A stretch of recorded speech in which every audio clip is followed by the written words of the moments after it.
Thank you so much, Liezel, for the introductions, and welcome everyone. It's going to be an exciting masterclass.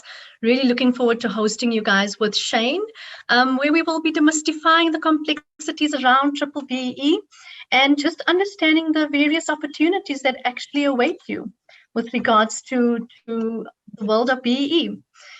I'm going to jump right into it. Many businesses in South Africa have had to comply with BBBEE, and a lot of them do see this as an indirect tax. It becomes a huge expense to implement BBBEE to achieve the desired level that they want to obtain. And it really does, what I've found in my experience is that a lot of companies find it and see it as a complex thing to implement, and it's a tick box exercise, but it doesn't really have to be a tick box exercise. We can ensure true transformation and economic development by ensuring that when we're implementing BBBEE, we need to be guided in terms of not just ticking that box, but how do we actually implement projects, spend on projects that are going to really have an impact on communities, on our unemployed youth, on all the beneficiaries that really fall under the BEE umbrella. So it doesn't, yes, it is an expensive exercise, but it can really be an impactful exercise that one can embark on. Don't you agree, Shane? So Tanya, yes, thanks. And certainly from, if you look at how old BEE is, it's evolved and changed quite dramatically. Did you see any major impacts to the implementation of BEE and a shift to more strategic use of it from during COVID and post-COVID? Definitely, a lot of companies thought that, and a lot of people that I engaged with thought that because of COVID and with lockdown, that BEE had to come to a halt, and there were a number of companies who actually had hoped halt because of the expense. But I have seen a major shift with regards to how companies are now looking at implementing BBBEE.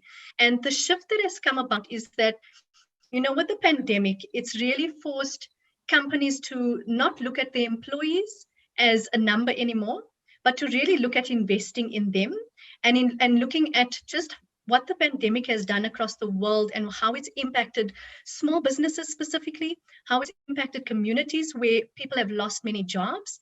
And I have seen a shift, not as big a shift as I would have liked to have seen, but I have definitely seen a shift across companies and them just looking at how can they actually start making their money count. Yes, they know they need to achieve these points, they need to incur the spend, but how can they actually spend on their own employees? If they are going to be spending on unemployed individuals, how can they really make sure that it counts? So I have seen a shift in the mindset, and I think thanks to COVID, I think we wouldn't have seen this if COVID didn't force companies to start actually being more empathetic. So as an educated guest,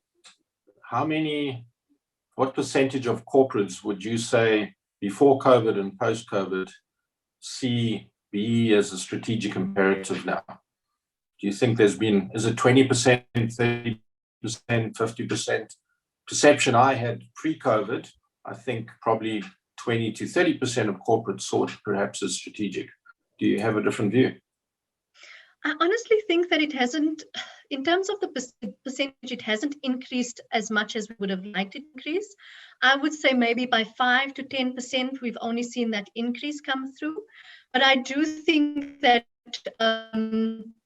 going forward, a lot more companies are now starting. I can see it in the skills development space that a lot more are now looking at programs and saying, why implementing this program? What is the outcome? What is these learners who have gone on this program? How has it actually benefited them and improved their life or their families' lives? So I do see that in the next 2 years, hopefully, there is going to be a much bigger shift from what we're currently seeing at the moment, because everyone is still moving out of, the lockdown phase. I'm starting to see a lot more companies being comfortable now in having face-to-face meetings. So I do foresee that there's going to be more shift going forward. Yeah, I've seen the same, and I think it's encouraging. Definitely. And it really is about just the impact that companies need to realize that they have by implementing BEE and what that impact can mean to the ordinary person on the street.